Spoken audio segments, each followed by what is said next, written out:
in your local independent bookstore. We're so happy to have you here with us. My name is Monica Golden, and I will be your host for this evening's event. Book Passage is honored to have author Jamie Tworkowski and his new book, If You Feel Too Much, Thoughts on Things Found and Lost and Hoped For. In 2006, Jamie wrote a story about helping a friend through her struggle with drug addiction and depression.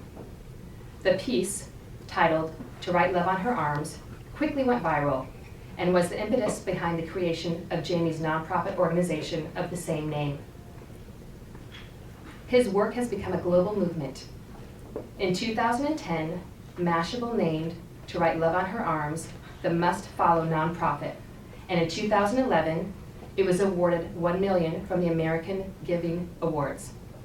Jamie's book, If You Feel Too Much, is a celebration of hope, wonder, and what it means to be human. Please give a very warm welcome to Jamie Tworkowski.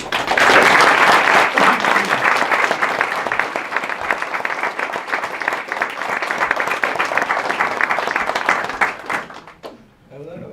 Hello. Really? No, you're fine. Okay, you're fine. I'm just tall. How are you guys? Good. Hi. Steal this thing. Oh, wait. You need a little higher? Oh, yeah, I could do that. I'm still figuring. This is my first book tour.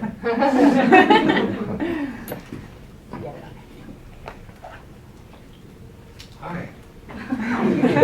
Did anyone come from far away? It feels like you came from far away. You could. Yes. Sacramento. Oakland. Oh, See, you guys are ready. Wait, is my friend Alexis here yet? She might not be. She has a very cute baby with a very cute shirt, and eventually I will have her hold up that baby. And you'll see the shirt.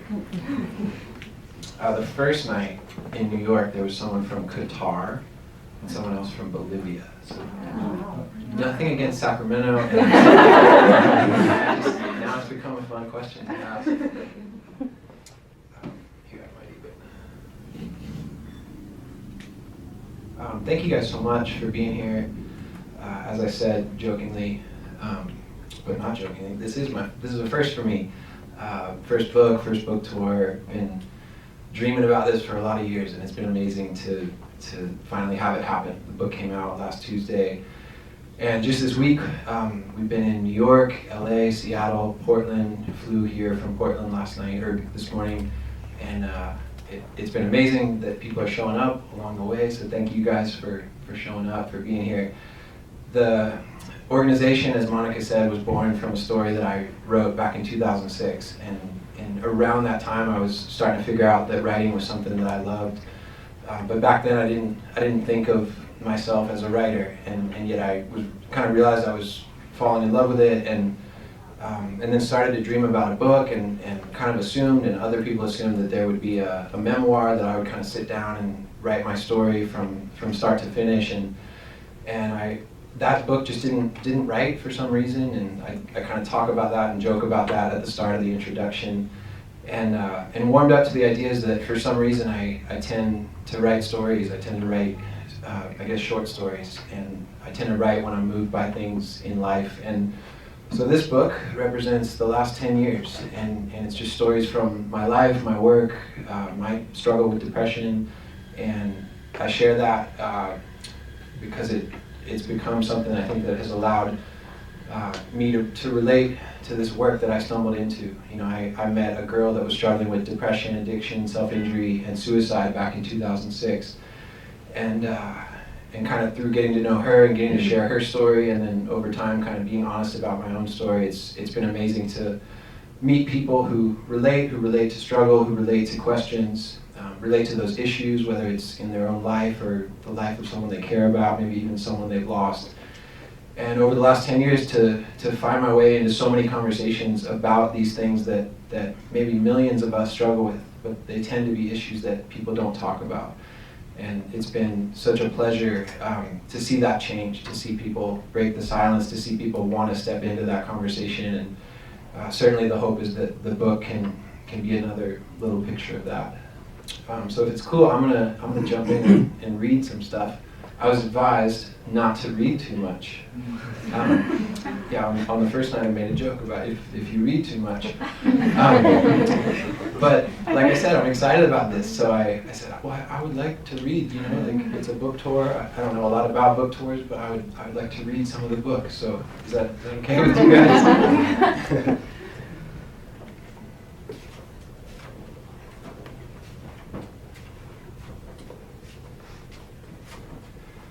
So I want to start with just the back end of the introduction.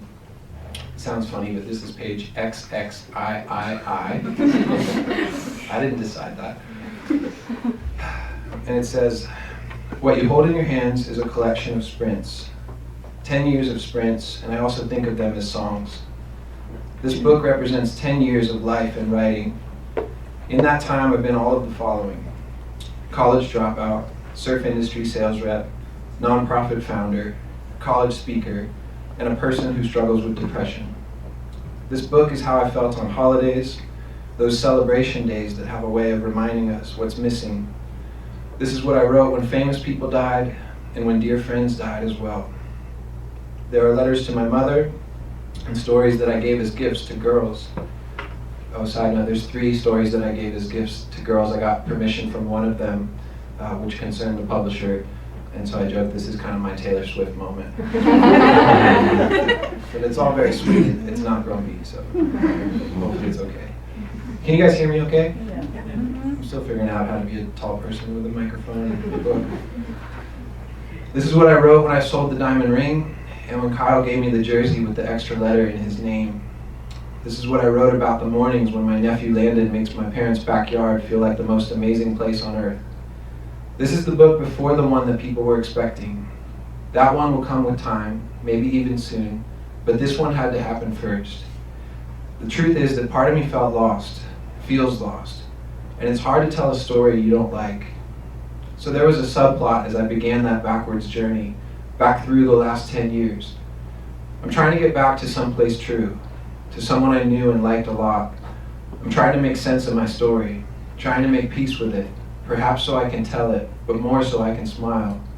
The ache is for a life that I believe in, and this book is brave in ways I hope to return to. I needed to go back, to read these words and retrace the steps in order to move forward. All of that brings us to you. I wonder where this finds you. I wonder what you've known and what you feel, what you've found and lost and hoped for. Perhaps there's still time for things to turn around, time for us to be surprised. Perhaps there's still a lot of beauty to be found here, and good people too. People to love and people who will say we're not invisible. Perhaps there's everything we need. So if you feel as if you feel too much, well then you are not alone. May these words find you like a friend. Thank you. Wait, so no one claps at these things, and I find it super strange.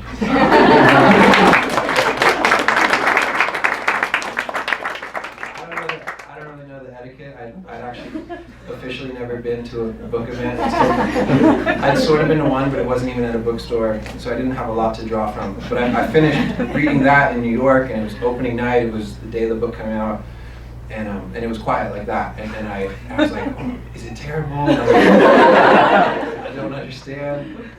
So now I just ask people to clap. Now you're just being manipulated. I hope that's okay.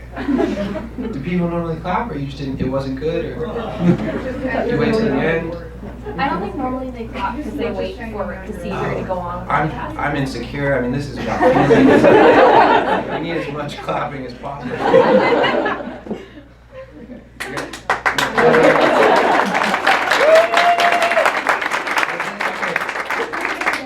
Very sweet.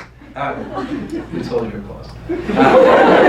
I spoke at a thing in Omaha. It was this conference a couple weeks ago, and their tradition is that every speaker gets a standing ovation before they start and when they're done. But then it sort of negates it, right? Like, because what do they do if they actually really loved it? You know, like I found that sort of strange.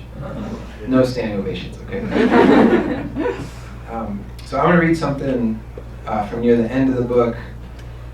This is the one piece, there's 44 stories in this book. This is the one I had to fight the editor on. Not physically. But she told me at first that it was shallow. And I sent her a one-page email about why it was not shallow. And I think she liked the email more than the thing that I wrote. And so she challenged me to make the thing feel a little bit like the email.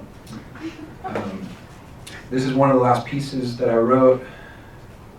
And I think regardless of the writing, that it's a pretty fun story. It's called Meet Dree. You land in Los Angeles. You are here to finish this book.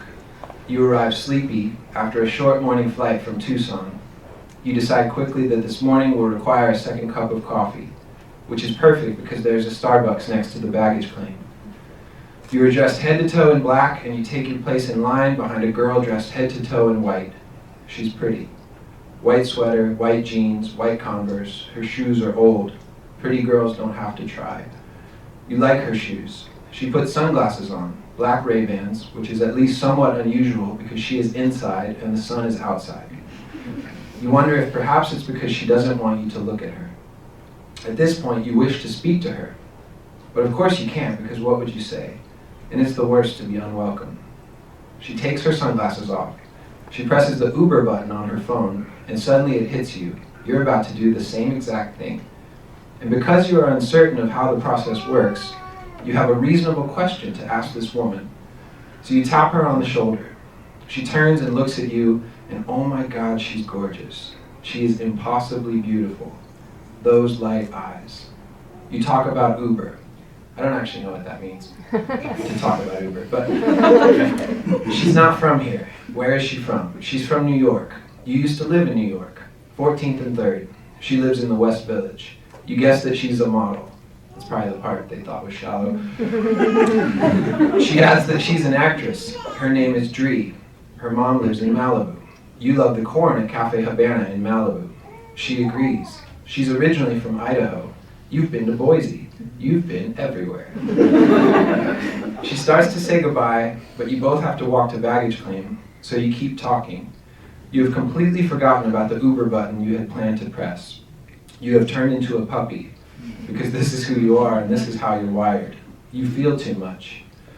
And she looks like your biggest dream, the one where you get to share your heart and share your life, the one where you come home to someone beautiful. She picks up her bag, black Patagonia, waterproof. Perhaps she's a surfer. You have met the perfect girl. You walk her to the curb. Her car arrives, a black SUV. You have still yet to request yours. Moment of truth. You ask for her number or it's goodbye forever. Can we be friends or do you have enough friends? Holy shit, you were brave. She laughs. Yes, we can be friends. You pull out your phone and you say that you will text her. She speaks her number and you type her number. You send the word hello. The driver loads her bags and then he starts to load your bags. You stop him. You both laugh. You hug. She gets in and the car drives away and she waves while it does. She texts you instantly. Amazing. Your car arrives a few minutes later. A white Prius. You text back. She wore white and got into a black SUV. He wore black and got into a white Prius. They headed off in the directions of their separate special canyons. You're a writer. You were old-fashioned, so of course you Google her instantly. Curious to know more about the mysterious, beautiful creature you just met. You type in Dree model, wondering if that will be enough to find her. Dree Hemingway. She is the great-granddaughter of the writer Ernest Hemingway. If a man can't finish a book after randomly meeting the beautiful great-granddaughter of Ernest Hemingway, then a man can't finish a book.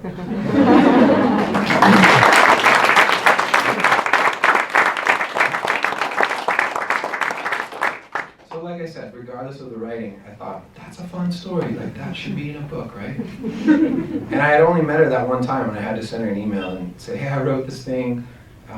Can I put it in a book? She was super sweet. She said she liked it. She has a boyfriend.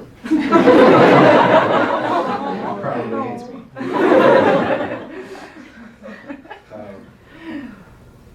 Okay.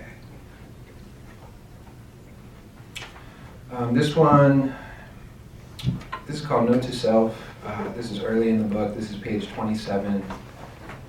I wrote this going through a really painful time, in some ways maybe the hardest thing I've been through in my life. And so this is I feel like it's a pretty honest book. I feel like I'm kind of handing somebody my heart on paper, and this is one of the more vulnerable pieces. But I'm okay. I'll be okay. We're okay. Dear Jamie, the only justice is love. Just let it go. You don't have to write back. You don't have to explain. This is not about being right. There is something true inside the song you can't stop listening to. You don't feel at home anywhere, but you feel at home when Aaron sings that song. Someone calling you a criminal does not make you a criminal, just as someone calling you a hero does not make you a hero. Nobody gets to name you. Find your identity in the one true place. If someone gives you something and then takes it back, that's okay. If someone says something or sees something and then they don't, it's okay. Do not be like some broken lawyer making the same argument over and over again, always reaching for a rewind. Guilt and regret, those are awful places. You know that. So don't live there. Do not despair. Do not be afraid. Grace is the interesting thing. Hope. And God must be a pretty big fan of today because you keep waking up to it. You have made known your request for 100 different yesterdays, but the sun keeps rising on this thing that has never been known. Yesterday is dead and over, wrapped in grace. Those days are grace. You are still alive, and today is the most interesting day. Today is the best place to live. These things deserve your attention. Your family, your friends, the people you will meet today, the strangers with their stories. They say we are all in this together. It is absolutely true. That girl with cancer in her stomach and chaos in her mind, she's with us. That guy with tears in his eyes and ghosts in his heart, he loved her and you could see it. You could see it and you told him that it wasn't his to carry. You told him about grace and you told him about the song. And you believed it. You were certain of it. So if it's true for him, then isn't it also true for you? Wake up. You're alive. Your friend, Jamie. Thanks. I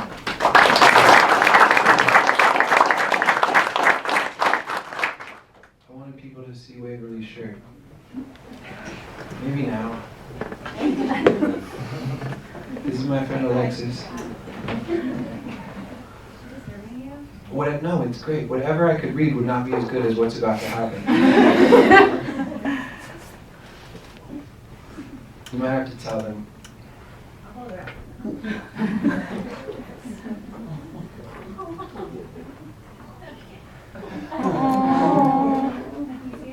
No. What does it say? I have a lot of feelings. See that was our intermission. Sorry to give you a project.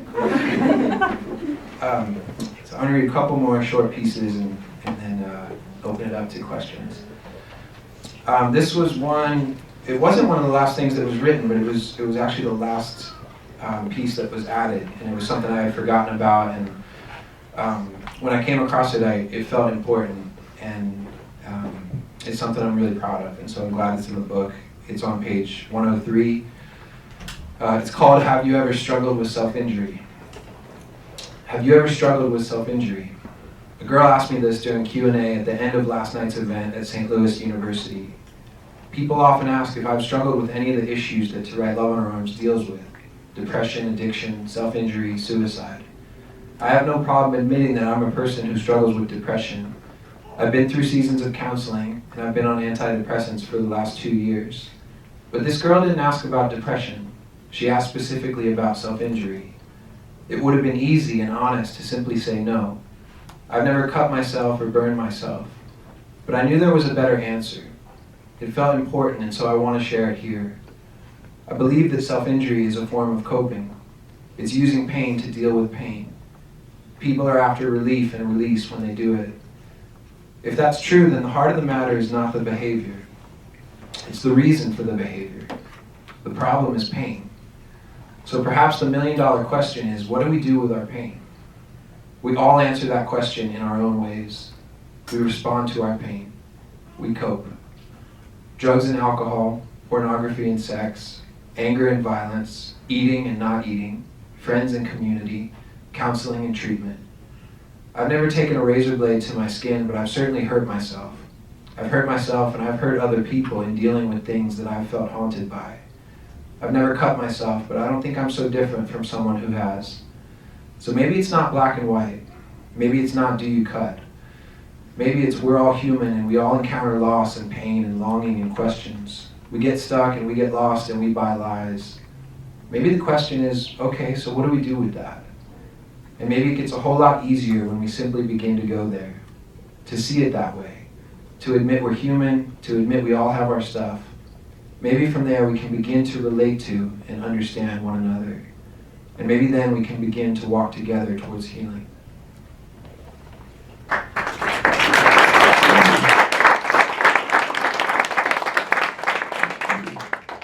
So I'm going to read one more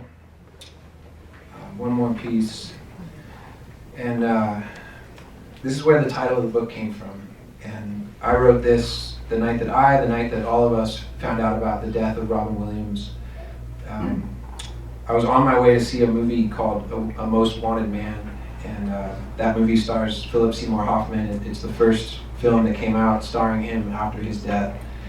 And I was in the car with my sister Emily and our dad, and so it was obviously a very surprising headspace to already be in, and just a very interesting combination of kind of those two moments colliding.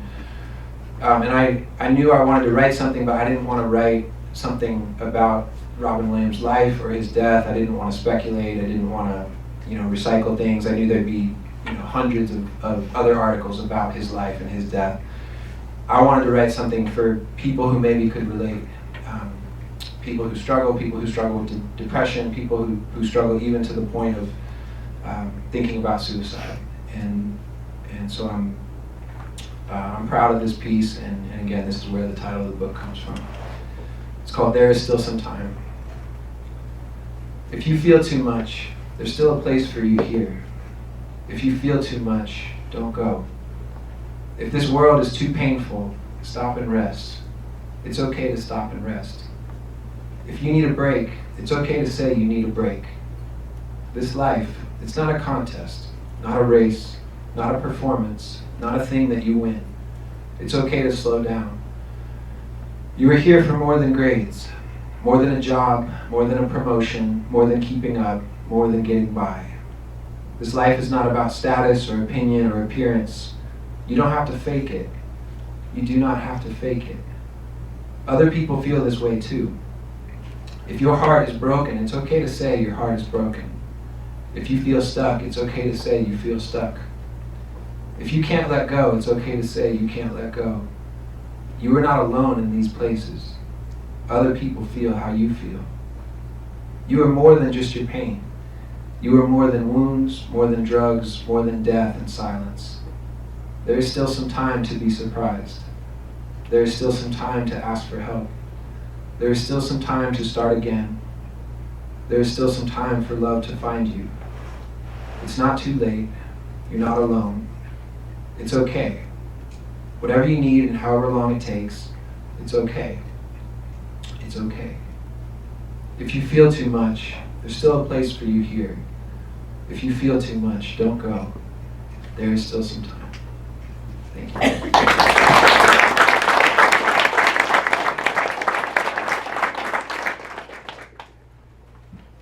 I'm going to open it up to questions, if that's okay. Hi. When I was reading the book, I finished the whole book last night. I'm sorry it's not longer. I'm actually embarrassed by that because it's like 10 years of writing. That's like this really impressive, and it's like, yeah, I read it in a few hours. Okay, good. I have like a really random question. Why are all the I's lowercase? People keep asking, which is fun. For as long as I've written, for as long as I can remember, I've written that way. And I think I stole that from John Foreman from the band Switchfoot, but I don't even know if that's accurate because it's been so many years. I texted him the other day and he didn't know and he didn't care. He said if I did, it's okay. I think I guess in my head it's a subtle attempt at humility. I think by me saying that out loud, it defeats the whole thing. I met a dude he hosted me at a speaking event at a college, and his Twitter bio said humble, and I told him you couldn't do that. Like, it's literally, you can't. Is that why you said your name lowercase too? Yeah, I think so. I mean, I'm tall enough, so the letters can be small. But actually, it was funny because I got into it with my editor about the shallow piece, and then I had to ask, hey, can all the I's in the book be lowercase? And I think she was just done arguing with me, and she was like, yeah, that's fine. That's a good question. Anybody else? You guys are very nice. Okay. Hi. I asked you during your, I think it's, what is it called, Periscope session, I've and never done it before. I asked about being able to speak in front of people at schools and universities and stuff like that, and I wonder how you would go about starting that. I mean, how do you even get the expertise to go around and say, hey, let me speak to your students without, I mean, having any sort of background? I mean, for my own community, I'm trying to do like a benefit show for 12 Arms, and I would love for Sacramento people to go. Get number after. Yeah, Seriously. And I feel like that's my place to start, you know what I mean, Yeah. in a sense. But I don't know what else to do from there. Yeah, so first off, thank you for wanting to do that. I certainly came about this in a very unusual way and really stumbled into it by accident. I think in general, and hopefully this answers your question, I think we're meant to tell our stories, we're meant to communicate, and I don't think we have a ton of control over the opportunities that follow, I tried to write a story and help my friend and never would have imagined all that would come from that. And I think it feels healthy to point out that, some people say, okay, you work on something big. How do I start something big? And I think it feels healthy to point out that it started very small, and at first, I think there was a story that some people saw as compelling and interesting, and so I would get opportunities to come in and talk about it, and so I think it just comes down to, trying to do great work. If there's things that move you, then do whatever you can. If you're sitting around a table and it's 5 other people, then maybe it starts there. And I think when things are compelling and change is happening or people are being moved, I think the opportunities follow. Yeah. I mean that at least was my experience.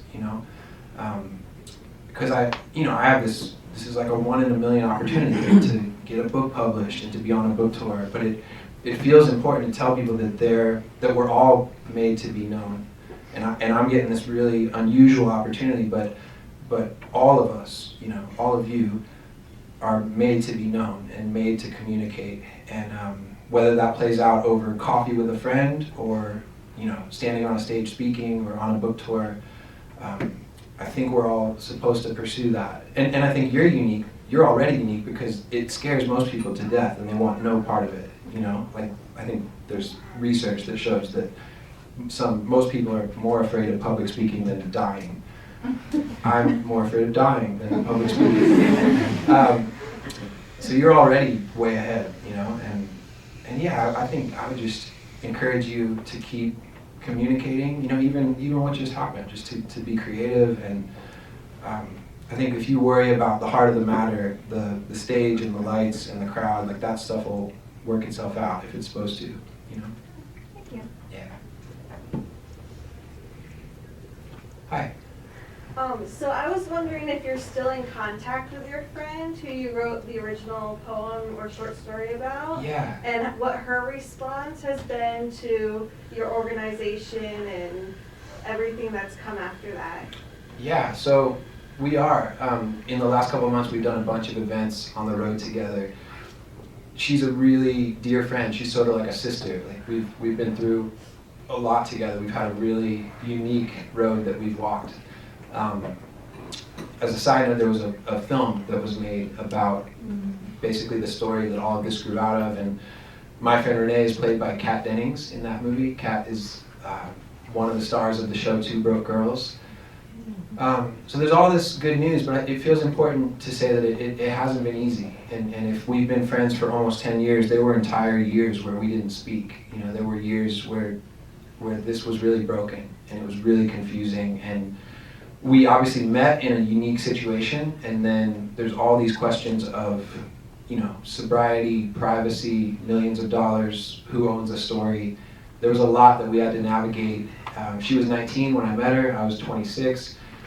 So there was also this element of just life and growing up, but I'm really proud of where we're at today. The fact that there is peace there, that we are friends. And as a little update on her, her favorite thing that she's really passionate about is music, and so she's singing in a project called Bearcat. She's been living in Nashville for the last few years, and as I said, we've had the chance to do a bunch on the road together, and I get to do the speaking part, and she prefers to tell her story in the form of songs, and then we sit together for Q&A. So it's been amazing. It wouldn't have been possible a few years ago, but it's great that we're in a place now where we can do that. And the movie, you know, it's a movie, so part of it's, you know, there's parts I like more than others, but it's a great picture, it's a great window into that original time and that original story. Yeah. She's awesome. Hi. Hi, I was just thinking about your own depression and how exhausting that can be, and I'm wondering if this is exhausting for you at times, because probably a lot of people here suffer from depression, so that's your audience and you're dealing with it yourself. How do you keep going? Is this part exhausting? Well, yeah, I mean, sorry to be assuming, but I'm guessing there are some people here, including myself, who suffered from depression. Yeah. And so to have that audience, you know, people that really want you and need you. And yeah. This part's not. This part is feels like a gift. You know, it feels like the highlight of the day usually. You know, waking up and flying here and driving here. And that part is more tiring than this. This feels very energizing and like such a privilege. You know, to get to stand up here, and the fact that people show up and want to be here. It does get tiring. You know, kind of having a moment with each person can get tiring. I'm an introvert, and that surprises some people. That's a great combination, a depressed introvert on a book tour. But this is also a really healthy distraction. Like there's a phrase that I read in a book called Blue Like Jazz that changed a lot of things for me, and just this really simple phrase, this idea that other people exist. And so I get to stand up here and be reminded that other people exist, and that has a healthy way of taking me out of just living in my head or looking at my phone. And so I've had to learn boundaries. You know, at the end of the night, I'll go somewhere and be quiet, you know, and kind of recharge. But this part I'm really thankful for. And I get to talk about things, and this book is full of things that I believe in, and so that feels like a gift as well. Yeah. We okay on time? Yeah, maybe one or two more questions. Hey, man. Hey, so I'm sure you write hundreds of stories just on your free time. Not really. Journal. So how do you choose which ones to share to the public? What makes you decide, hey, this one that I wrote, I'm done. I really think that I should put this in the blog. Or Yeah. Do you send it to people to say, hey, do you think this should be posted, or do you just go for it? I don't write a ton. I want to. I joke about the book that I hope it's like tattoos, because I've always heard if you get one tattoo, you'll want to get more. And so I'm like, this thing took 10 years. It's not that long, and so I'm hoping I'm hoping there'll be more. I've never really kept a journal. Like, there's not this secret stash of all this great writing. You know, most of it has been shared, you know, especially now because there were things in here that, you know, some of them had only been read by a girl I had a crush on, or it was an email to my mom. Yeah, so it's been an interesting relationship with writing, but I typically write when I feel like I have to. I read something that it was a Charles Bukowski quote like a week ago, and he basically it's interesting, and I'm going to totally paraphrase, but he basically says don't be a writer unless you have to. Like don't sit down and if you write because you have to write, you have to get this out, you have to share these things. And that's not to say it can't be work or shouldn't be work, but for me that really rang true, because I feel like I sit down and write. I wish it happened more, but it tends to happen when I'm really moved by something. And it doesn't matter what else is going on or what time of day or night, I just feel like I have to write this. And a lot of times that goes up as a blog. And it's interesting because I'll basically press publish or the equivalent of that, and having not shared it with anyone. And so it's kind of that, I hope this is okay, I hope this is good. And then the book is, I think in some ways that was a challenge because a book felt so slow by comparison. A blog, you can get it up right away, you can hear back from people, you can share it, you kind of can respond. And like that piece I wrote about, in response to the death of Robin Williams, that was a moment in this world. Like that was a moment that we were all kind of processing through, and so I wanted to share these words in that moment, And a book is challenging in that it comes out months or years later, But I think I've enjoyed the last week so much, like that I've come to believe, hey, there's a place for both, and it's really it's worth it to kind of save it all up and find a way to put it in one of these, I know the people at Book Passage like books as well. So yeah, I'm really, I don't know. I feel like I'm excited, to keep doing this, to keep writing, and there'll be blogs, but I think there'll be books as well, and so that it's fun to think about. Okay, grand finale. I was just wondering if, especially when you first started speaking out publicly about depression and everything that Detroit Love and Harms does, did you find that the people in your life, especially the ones that you're closest to, were you embarrassed about it, or did you ever feel like did you have any negative effects of sharing too much of all of these things that people don't really want to talk about? Yeah. I've been thinking a lot lately about being an authentic person, and I generally am this is what's going on in every cavity of all of my emotions all the time, and I just find that some people are sort of shocked by it, which can be good, but I'm wondering, especially for your experience with us. Yeah, so I think early on it was kind of telling Renee's story and kind of telling the story of a story that went viral, if that makes sense. So kind of sharing my unique perspective, but it really wasn't about my journey personally or my struggle. That kind of came years later, just because it was honest for me to share that. So early on, it really wasn't, that part wasn't known. And I think I went through a time where I sort of treated our blog like a journal, and maybe some of that writing was good, and maybe good came from it, but I had to come to a place of asking, hey, is this healthy? Is this the best place? Because writing is amazing, and having an outlet and other people relating is beautiful, but so much of what we believe then and now is, hey, you need to be known by a few people. So I needed outlets beyond a blog read by a bunch of folks that I don't know, where I share my deepest things.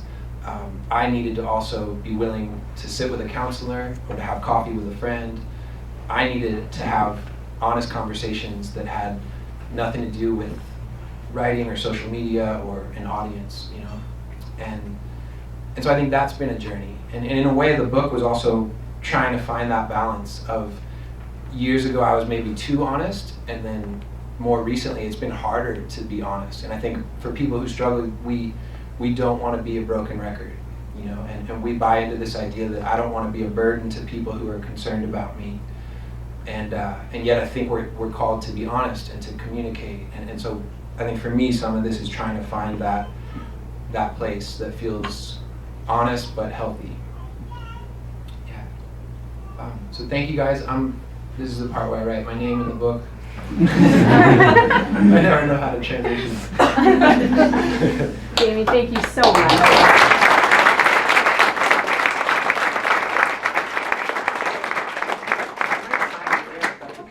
Okay. So we have plenty of copies of Jamie's book at all of our cash registers. So if you would like to purchase one and come back, he will be here signing it.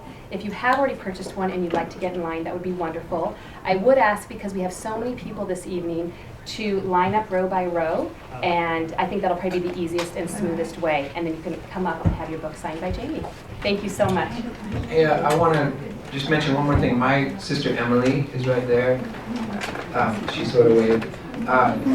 So Emma's here wearing an invisible To Write Love in Her Arms hat.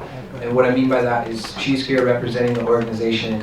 And we're all going to get a brief moment. But if you have questions about To Write Love, how to get involved, maybe you're curious about our intern program, anything you want to ask related to the organization, she's here to have those conversations.